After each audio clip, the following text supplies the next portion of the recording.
பலினோ பார்த்துக்கிட்டிங்கன்னா இதோட base rate ஒரு 6.5 லட்ச ரூபா வரும். ஆனால் ஆன் ரோட் ப்ரைஸு 7 லட்ச ரூபாயிலேருந்து 10 லட்ச ரூபாய்க்குள்ளே தான் ஆன் ரோட் ப்ரைஸு.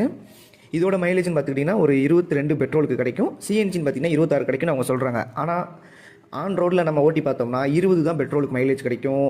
சிஎன்ஜிக்கு ஒரு 23 தான் நமக்கு கிடைக்கும். கம்ஃபர்ட்னு பார்த்தீங்கன்னா தாராளமாக செம்ம கம்ஃபர்ட்டாக இருக்குங்க வண்டி. சும்மா சொல்லக்கூடாது, வண்டியில் போகிற மாதிரியே நமக்கு தெரியாது. அவ்வளோ ஸ்மூத்தாக லக்ஸரிஸ்க்கு ஓரளவுக்கு ஈக்குவலாக இருக்கும்னு வச்சுக்கோங்களேன். 10 லட்ச ரூபாய்க்குள்ள இந்த ஒர்த்து இந்த வண்டி.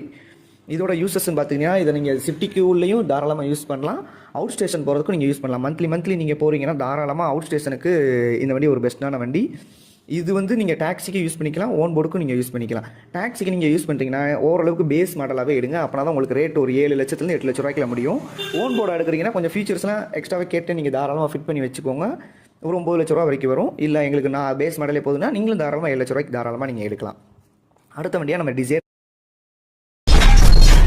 பார்க்க போகிறோம். இப்போ டிசைன் எடுத்துக்கிட்டிங்கன்னா இதோட பேஸ் மாடல் ரேட்டு 6.25 லட்ச ரூபா தான் வரும். ஆனால் ஆன் ரோட் ப்ரைஸ் பார்த்தீங்கன்னா 7லேருந்து 9 லட்ச ரூபா வரும். இது நீங்கள் எடுக்கிற வேரியண்ட்டை பொறுத்து மாறும். பேஸ் மாடல், டாப் மாடல்னு 2-3 வேரியன்ட்ஸ் இருக்குது, அதை பொறுத்து மாறும். இதோட மைலேஜ் பெட்ரோலுக்கு 25 கிடைக்கும், சிஎன்ஜிக்கு 28 கிடைக்கும்னு அவங்க கம்பெனியில் சொல்கிறாங்க. ஆனால் பெட்ரோலுக்கு அவுட் ஸ்டேஷன் நம்ம போகிறோம்னா 20 தான் நம்மளால் எடுக்க முடியும்.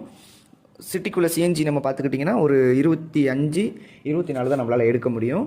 இதுவே கம்ஃபர்ட் பார்த்திங்கன்னா இதுவும் சேம் மீடியமாக செடான் வண்டி இது வந்து. அதனால் மற்ற 2 ஹேஷ்பேக்கை கம்பேர் பண்ணுறப்போ இது இன்னும் கொஞ்சம் உங்களுக்கு ப்ரீமியமாக இருக்கும், நல்லாயிருக்கும் வண்டி போகிறதுக்கு.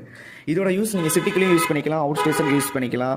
சிட்டிக்குள்ளே யூஸ் பண்ணுறதோட அவுட் ஸ்டேஷன் போகிறது உங்களுக்கு பெஸ்ட் சாய்ஸாக இருக்கும். மந்த்லி 2 டைம் 3 டைம்ஸ் போகிறீங்கன்னா நீங்கள் தாராளமாக ஸ்விஃப்ட் டிசைரை நான் கண்டிப்பாக கன்சிடர் பண்ணுவேன். ஏன்னா வண்டி கொஞ்சம் உங்களுக்கு ஓவர் வெயிட்டான வண்டி, ஓட்டுறதுக்கு ஸ்மூத்தாக இருக்கும், போகிறதே தெரியாது. இது நீங்கள் டாக்ஸிக்கு யூஸ் பண்ணிக்கலாம், ஓன் போர்டுக்கும் யூஸ் பண்ணிக்கலாம். டாக்ஸிக்கு எடுக்கிறீங்கன்னா ஓரளவுக்கு பேஸ் மாடல் எடுத்திங்கன்னா உங்களுக்கு லாபம். இதுவே நீங்கள் ஓன் யூஸுக்கு எடுக்கிறீங்கன்னா தாராளமாக ஓரளவுக்கு நல்ல ஹை ரேஞ்சில் நீங்கள் எடுங்க.